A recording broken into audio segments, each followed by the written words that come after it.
Welcome to the Focus on Why podcast. I'm Amy Rowlandson and I ask my guests one simple question. Why? Focusing on the importance of why, I share with you the relatable, uplifting and inspiring conversations I have with people from all walks of life. This podcast will encourage you to focus on your why to enable and empower you to achieve the success you desire. Have a purpose, have a plan, focus on why. Welcome, Michael, to the Focus on Why podcast.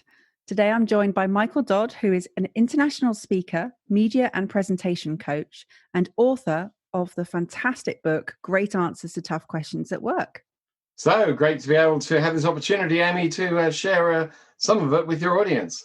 I'm really looking forward to this podcast. It's going to be very interesting because Michael has got more experience than I dare to imagine in this area of interviewing, of journalism, of asking and answering tough questions. So I'm going to be put on the spot, I feel, today. So we'll see how it goes. Well, if I do my job right in this environment where you're the interviewer, I shouldn't generally be asking you questions. Good point. So in relation to your book, what makes a great answer to a tough question? Well, amazingly enough, for anyone who's ever seen a sleazy, slimy politician on the air avoiding the question, a great answer actually deals with the question and ideally answers it, or if it doesn't answer it, it actually explains very briefly why the person either can't answer it or won't answer it. But the really big difference between a sort of okay answer and a great one is that a great answer goes beyond the question in that it gets across a message very much on the topic of the question. So it's not a diversionary message. It's a message which often goes to the heart of what the person is asking about, possibly tells them a little bit more than what they want to know rather than less, and typically involves a little story, which is typically a real life example, so that the answerer is putting a picture in the mind of the audience so that they can actually see what it is that the answerer is trying to say. Now that sounds really straightforward and logical and makes perfect sense. Why is it not the case that we get that? Well, it's funny enough, when I'm talking with people about helping them to give great answers, whether it's for the media or whether it's tough questions from their clients or customers or officials or whatever, sometimes, just sometimes, people say, oh, can you teach me to be like those politicians who actually look as if they're answering the question and they're not? And I say, no, I don't want you to look like them. I want you to look much better than them. And so it's really about taking on the question and leaving the questioner and any associated audience, like on TV, obviously the people who are watching, and leaving them really satisfied that they've actually got something new and interesting, fascinating, hopefully, and as well, that little story element so that they can actually visualize what the person is talking about. So a great answer often involves a certain amount of show, not tell. Sure, you're verbally telling it, but actually people can see what it is in their minds that you are trying to get across. So what would you say that the true role of a journalist should be?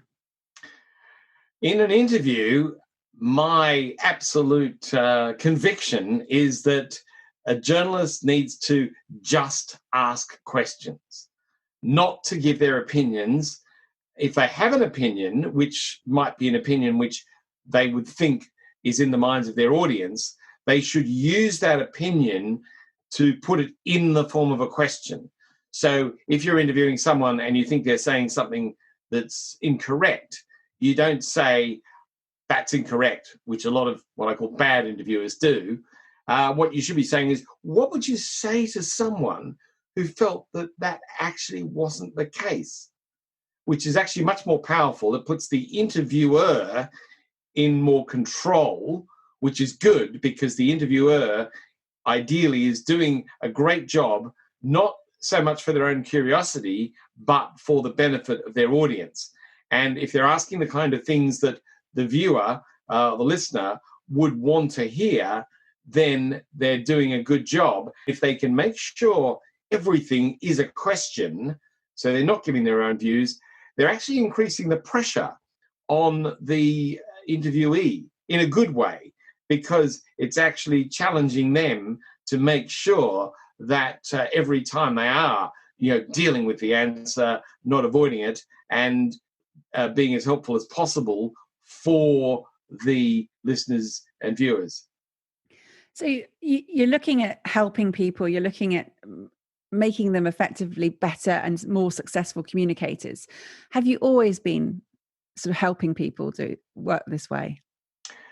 In a way, yes. I mean, even as a journalist, while you're not there to kind of coach the interviewee in any way, often a bit like you did actually before this interview, you're kind of saying the kind of answers that will work best for your audience, and you're giving them a little bit, I suppose you might call it coaching beforehand, so that you're going to hit that win-win-win spot between you and them, the interviewee, and the wider audience. So in that sense, off air, you are, if you're doing your job right, helping them, particularly if you're interviewing kids or someone who's very nervous or something like that. You are often actually helping them a little bit in a way that the viewer or listener doesn't see or hear, but in the way that if you've got your kind of teaching element right, it's in the interests of your audience.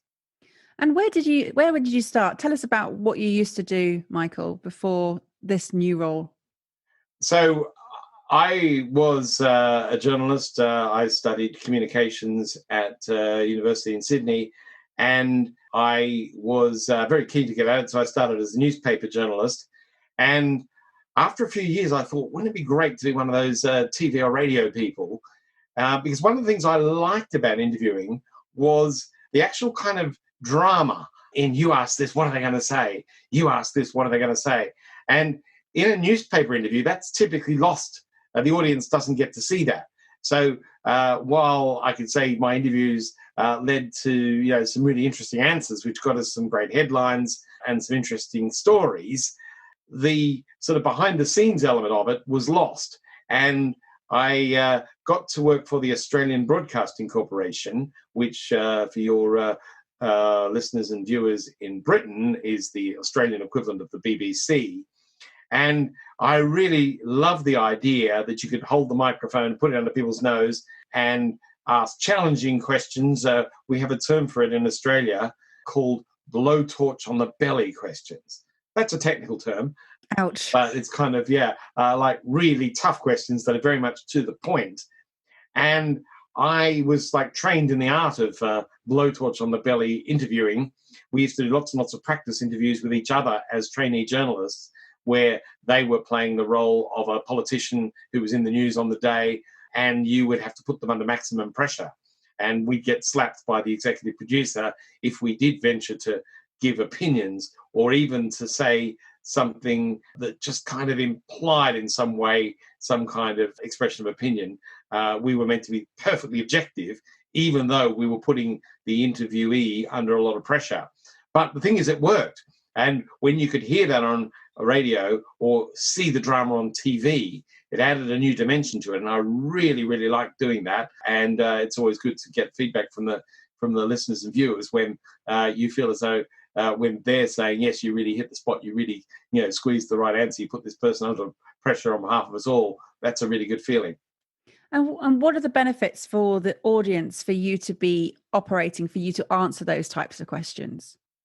But to be asking those kind of questions, the benefit for the audience is that they are hearing the answers in a kind of unfiltered way.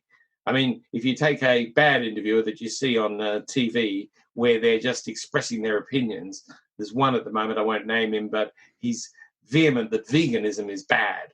And so if he interviews anyone to do with veganism, then he gets really wound up, and you learn more about the interviewer than you do about the interviewee. And the art of interviewing is to put the spotlight very much on the interviewee in a way where hopefully fascinating for the audience, and the audience are being given the kind of answers that they really need in order to come to grips with whatever the topic is. So the role is to be neutral and to be objective about that and to sort of not opine on anything. I get that. That's really important. What type of questions, what are the different types of questions that a good journalist should be asking?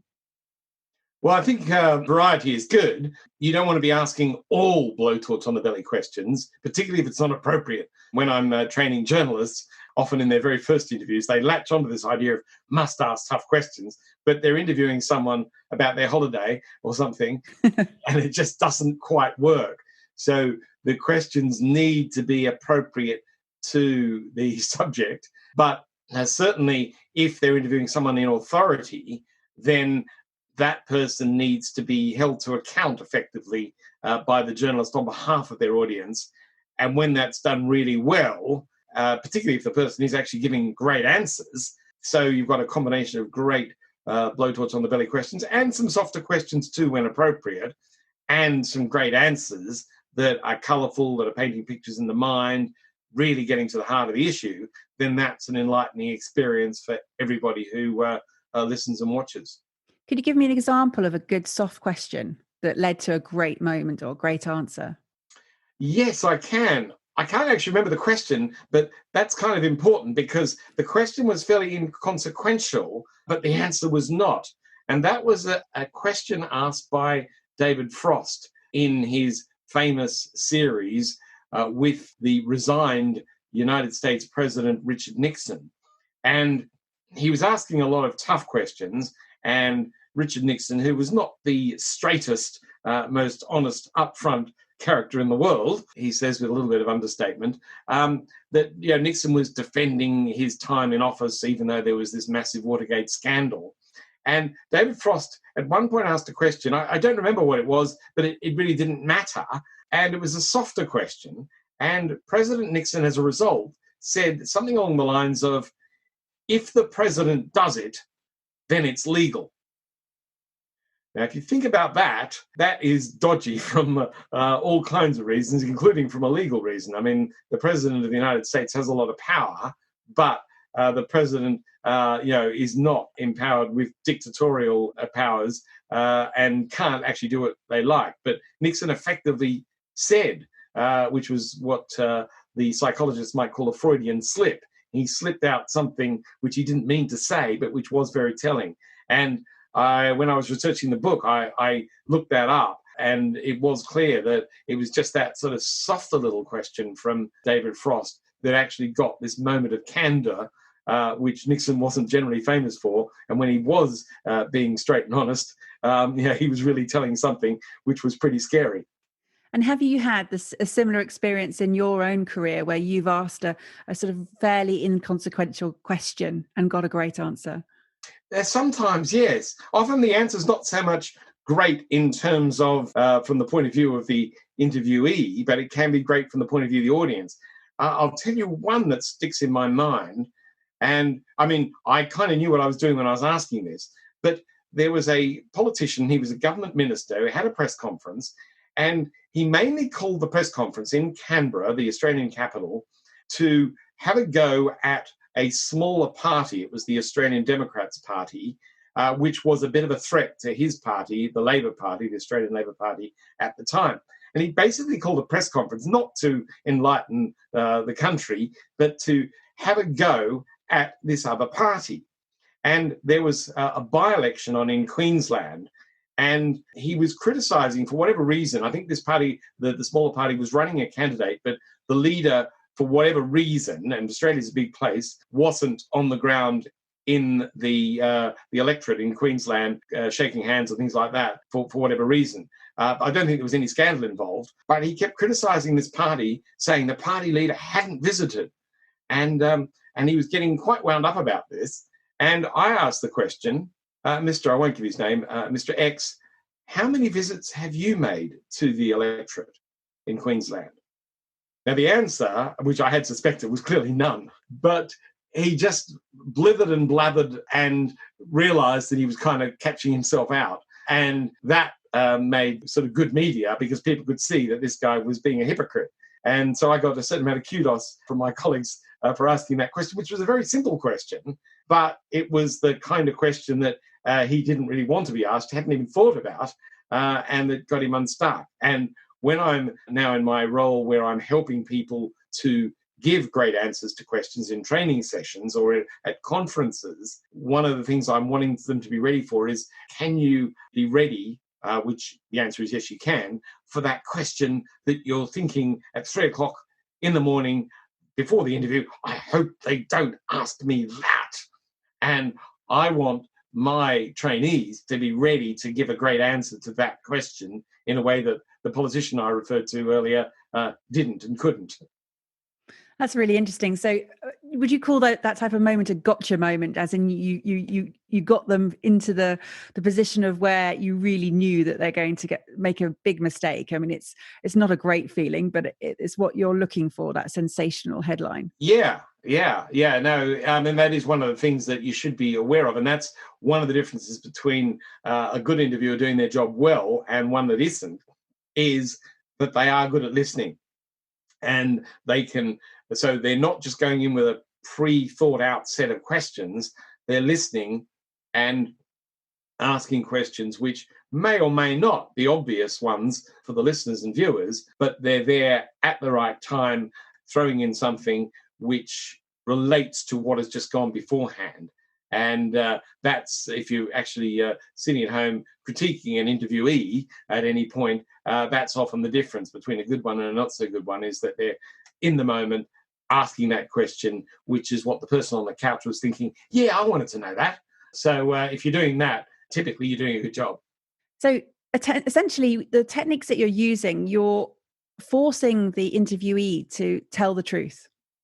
Yes, and when I'm training people, I'm actually getting people to tell the truth as well. I mean, the truth is really important. I mean, what's the point of having any conversation unless you're trying to prove someone is a liar? I mean, you want truth to be the background of it for both the interviewer and the interviewee. And I mean, that's why when they're done well in court, a great cross-examination with a great QC and a witness who might be accused of murder or something. There's fantastic drama often put in sort of whodunits on TV or a series about lawyers like Rumpole of the Bailey. And you've got this kind of series of moments where you've got a good questioner and a good or maybe a bad answerer, but they're being put under pressure for the public interest. You know, when that's done well, it's from the viewer's point of view, you can't turn the TV off. You want to see it. You want to know what's going to happen. And that is a great thing. And one of the things that I have picked up from QCs, and I have seen some impressive QCs in action in courts while covering court cases, is that they often say you shouldn't ask a question if you don't know what the answer actually is. So if you're the QC and you're cross-examining someone, if you say, where were you at 10 o'clock on the morning of the murder, and you've got evidence that they were actually at the murder scene with a knife in their hand, where were you? If they say anything other than at the murder scene, they're not telling the truth. And that you then feed that into your follow-up questions. And just by asking questions without making any comments as a QC, and I have played the role as QC in training for court cases, you've got a lot of power. Then the power is because you're sticking to the question. And journalists can use that power effectively by just asking questions. I mean, journalists can't compel the witness, the interviewee, to answer the question in the same way as someone in a courtroom can, but there is a certain authority that comes with their interviewing if they are meticulously just asking questions and asking the right questions at the right time. And that can lead to both great drama as well as answers which are really useful for the audience and for the wider community. So one of the things I'm noticing, Michael, is that you do quite a lot of research before you interview people. Is that something that's useful to do? It's useful, but sometimes as a journalist, you don't actually have to, because if a breaking story has happened and it's something that no one in the office has got any expertise on, you've got to be basically doing interviews without knowing a lot of background information. And a good journalist will research the area where possible, but the trick is you don't want to let that research get in the way of asking great, sometimes spontaneous questions, if that's what the audience needs to know. I remember a guy I worked with who was more senior than me when I joined the Australian Broadcasting Corporation, called Tim. And I remember Tim saying he reckoned, and he wasn't a big noter, Tim, but he reckoned he could do an interview if someone was put in front of him and he didn't even know what the topic was. And funny enough, that actually happened to me once. I was in Canberra and I was in my view, I was in the role of letting in the person to the studio, and I thought that the people in Sydney, the compere of the program, was going to do the interview, and they said, and he's now talking to Michael Dodd. And oh my goodness, I need to put this technique into practice. And it was like, so what's the biggest thing on your mind at the moment? And sort of ask a general question and then listen very carefully and get the answer. But research can be really useful when you're in kind of investigative mode. And there was a case where I'd left Canberra and started to work in Eastern Europe, which was really interesting at the time. We didn't know it at the time, but it was very much towards the end of the Cold War. And I got the chance to ask blowtorch on the belly questions to someone who was well-meaning, but not a particularly competent interviewee. And this was someone who was a spokesperson for the Communist Party in Poland, which was then a communist country, and they were the vice minister for nuclear power. And I don't think they were used to blowtorch on the belly questioners from Canberra. And I had done a bit of research for this interview, and I knew that in Poland they had nuclear power reactors which were based on Russian, Soviet Union technology. And this was a little time after the Chernobyl nuclear disaster. And so I thought, on the basis of my research, I should be asking him about this.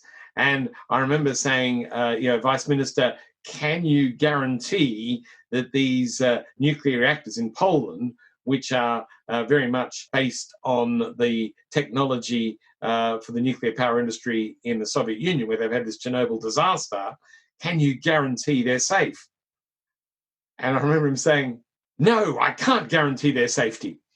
And this was kind of like one of those kind of gotcha moments. I mean, to be fair to him, he was being very honest, although I don't think his communist lords and masters would probably have approved of the answer that he gave. But it was a moment of candor because he couldn't think of anything else to say. And we not only broadcast that in Australia, actually, I gave the interview to the BBC as well and did a program for them on Europe's World. And they thought, this is great stuff. The world needs to hear this. The guy in charge of nuclear energy can't guarantee its safety. So that was a kind of gotcha moment where I did use the research, not that it was particularly intense or brilliant research, in order to get an answer that the world needed to hear. And potential collateral damage fallout of his career therethereafter. Yeah, I'm not quite sure what happened to him. I don't think it was career enhancing, that's for sure. But as the journalist, that's not your job. And sometimes, the collateral damage, as you nicely put it, is that the person you interview, and this has happened with me a couple of times, they've actually lost their job. Not necessarily in the next 5 minutes, but over the next few weeks, their public credibility is so damaged that the Prime Minister or their equivalent thinks this person can't go on. Or sometimes they themselves think, I couldn't stand up to that question, I gave a terrible answer. That's part of the reason why I need to go. Sometimes that's what is the trigger.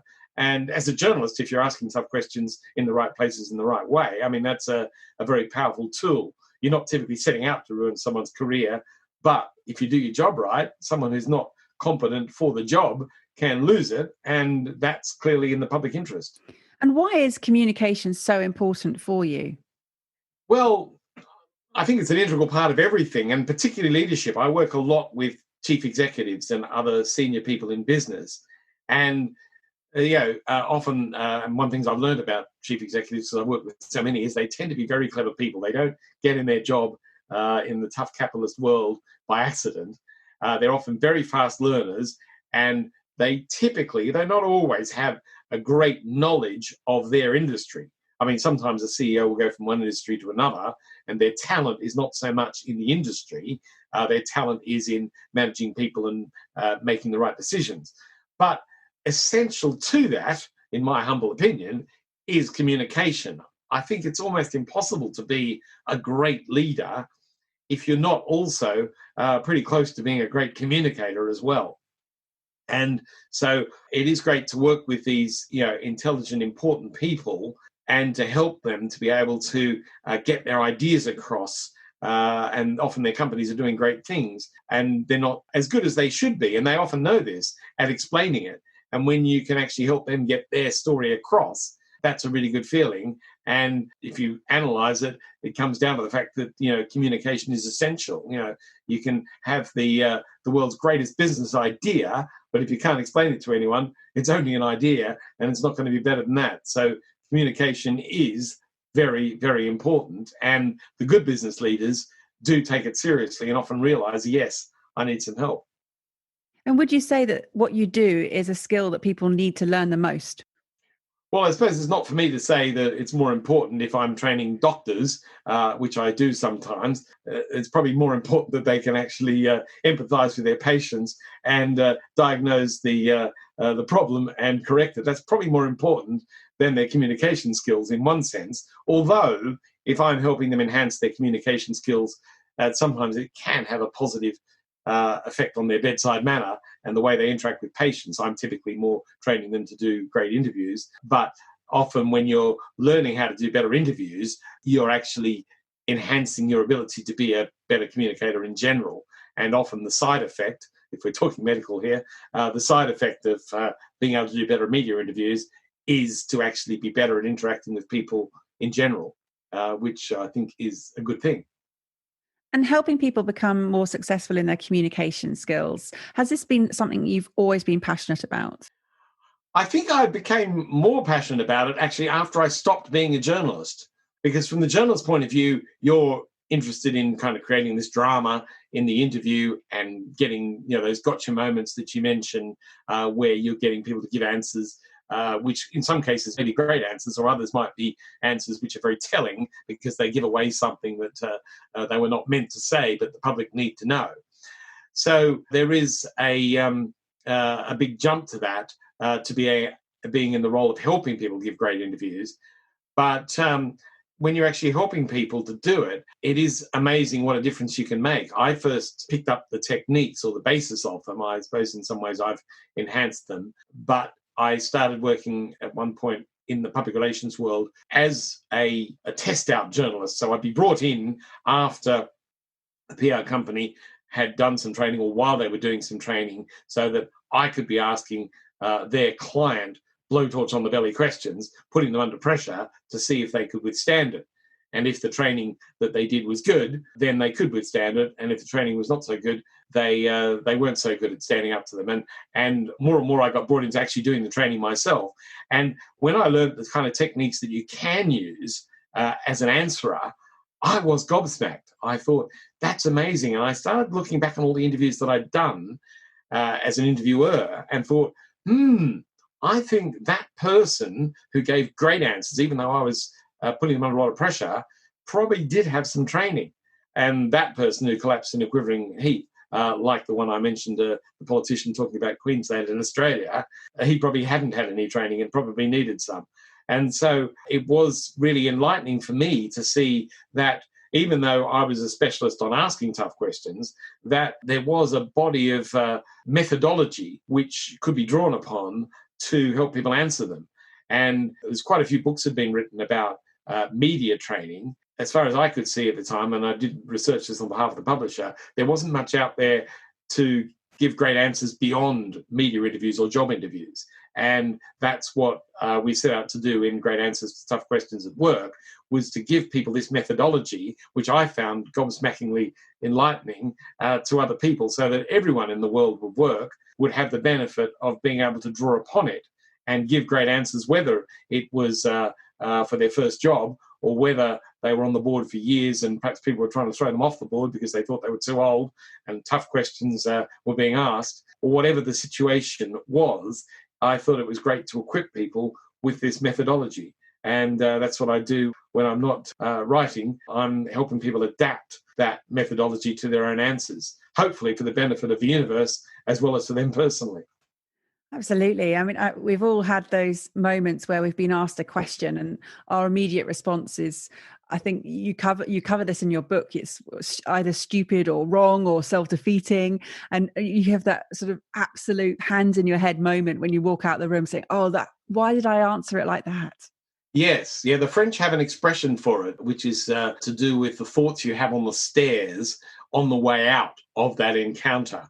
And it's not a good feeling, as you say. And my book is designed to stop you having that feeling, because one of the perhaps surprising things about great answers is that it's not a matter generally of thinking fast on your feet. People who've heard me be interviewed and think that I've done well often say, "Oh, Michael, that was really good. You're really good at thinking fast on your feet." And I actually say, well, that's nice of you to think that, but oh, no, it isn't. What it's really about is doing your thinking beforehand so that you're anticipating what the questioners need to know and what the wider audience needs to know.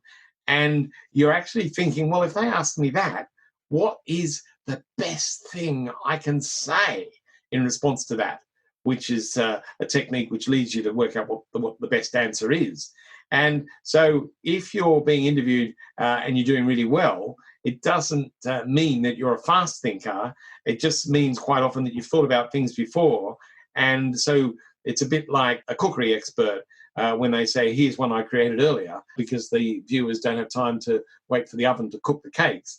And if you actually work out what the tough questions are and then work from there and work out what the best answers are, then in the spotlight, in the moment, bang, you can come across as if you're a fast thinker, but that's not the point. The point is you're giving the best possible answer because you've given it some thought and you've planned, prepared, and practiced for it. And that's what we do in the training sessions, which means people are under a lot less pressure when they are asked that blowtorch on the belly question, or the kind of question that normally, if they do a bad job, they're walking out thinking, oh, I wish I'd said this or that. I'm trying to get them to do that thinking in advance so they can have that great feeling of, yeah, I really nailed that one. So the key components of planning, preparation, and practice that you just mentioned, would you say that would help allay the fear of public speaking that people have? It does have a big impression on that. I mean, when I'm training people, and I do quite a lot of it, training people to do presentations, then practice is a big part of it. But it's not a matter of learning a script word for word. In fact, that's often the worst thing to do because it saps spontaneity. And often if people learn something word for word, in the heat of the moment, they forget something and then it all falls apart. It's happened to me once. I don't want it to happen to you. So planning, preparation, and practice are important, but not training sort of within an inch of their life as if everything depends on that moment and they have to remember everything. It's more a matter of getting them really comfortable about their material. And I say to someone, if you were to give this same speech to perhaps 50 different audiences on 50 successive days, I would be wanting it to be, for you to be sticking to the messages we worked out and sticking to the plan every time. But in each case, with each audience, you'd be saying it just slightly differently at different points. And you'd have that element of spontaneity so that the substance is getting across, but it's not a matter of, I've learned this exact pattern of words, which often takes the energy out of it for the audience. So every time you're doing the great presentation, ideally, and often answering questions along the way, which is a good discipline to help you anyway, each performance would be coming out ideally slightly differently, and that's a good thing. And how does it feel to see your clients transform from, I would say, sort of low 2 or 3 out of 10 to after your sessions with you getting a high 8 or 9 out of 10? Yeah, well, I think it feels good for them, but if I get the chance to witness it, which occasionally I do, it probably feels even better for me. I mean, I have done a situation once, this was in Brighton on the south coast of England, where I trained someone and then they had to go on a BBC program. We actually had to cut the training short because they had to be on the program, I think it was 11 o'clock. And so I did this quick training thing, and they weren't that great. They probably were about 2 out of 10. And I think we probably got them to about 7 out of 10 in the time. I wouldn't say they were a 10, but I remember walking across Brighton and going to the BBC studio, and I was just like there as one of the team. They didn't know I was the secret trainer, watching behind the glass. And the person did very well. a hell of a lot better than they'd done when I'd done a tryout for the interview first thing in the morning with them. So that was a really good feeling. And I do remember once I was training someone, and then I was actually able to go to the event.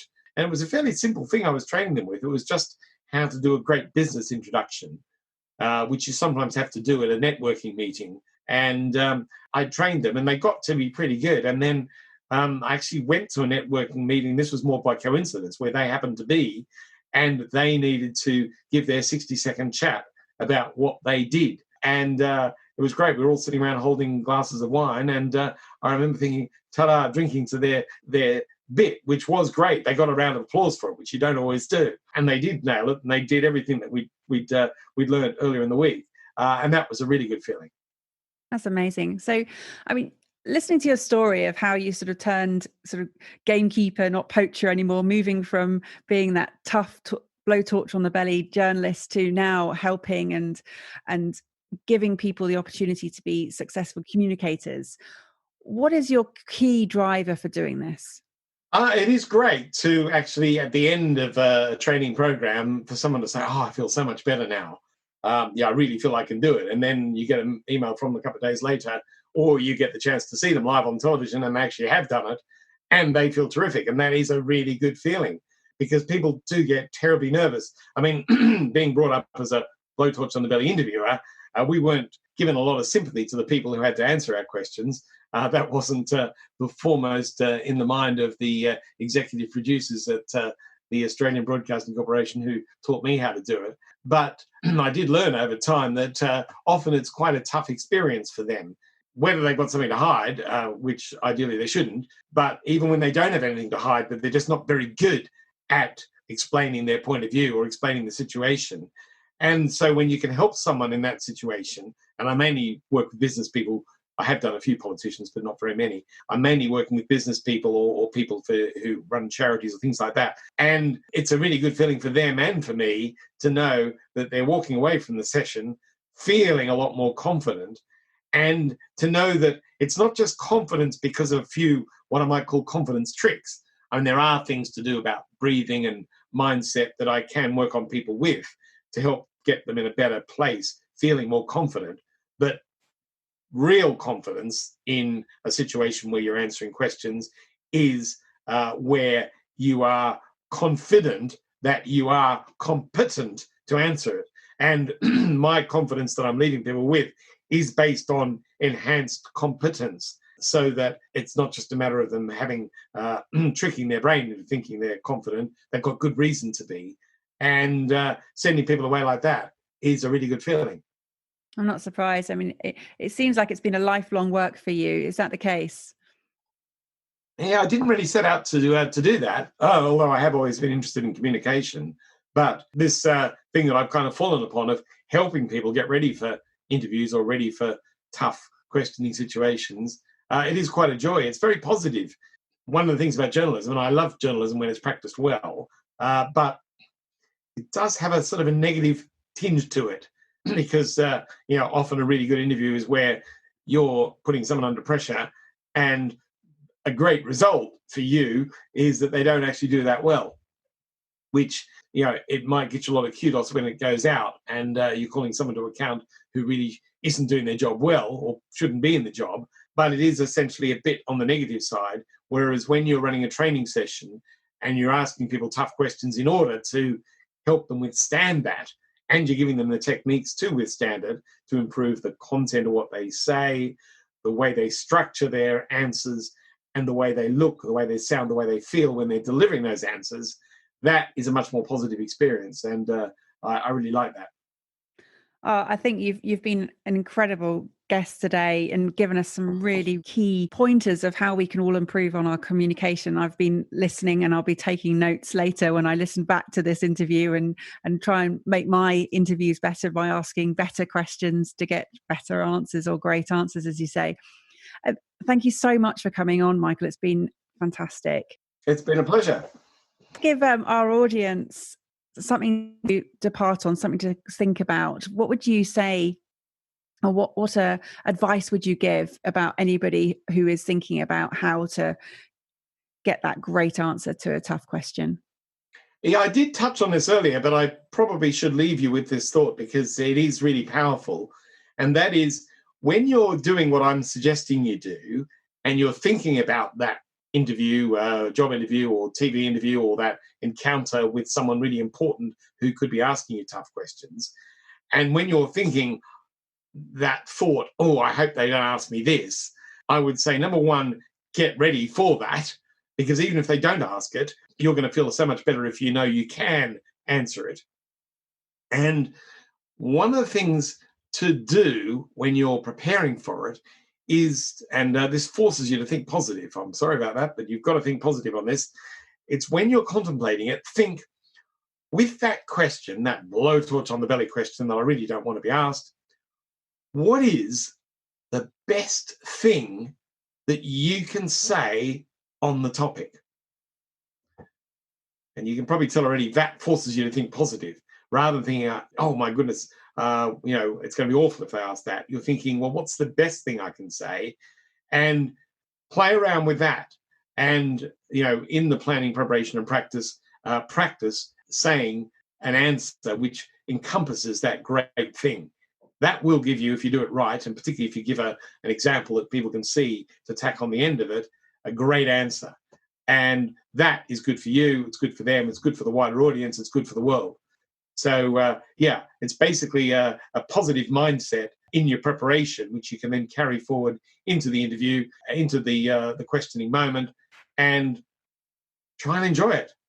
And when you've done your preparation right, you can enjoy it, and that is a good feeling for you as well as to the people asking you questions and the people listening to your answers. Thank you for listening to the Focus on Why podcast. I'm Amy Rowlandson, and if you've enjoyed this episode, please leave me a 5-star iTunes review. Connect with me on LinkedIn, Instagram and Facebook, and become a member of the inspiring, uplifting and positive Focus on Why Facebook group. Have a purpose, have a plan, focus on why.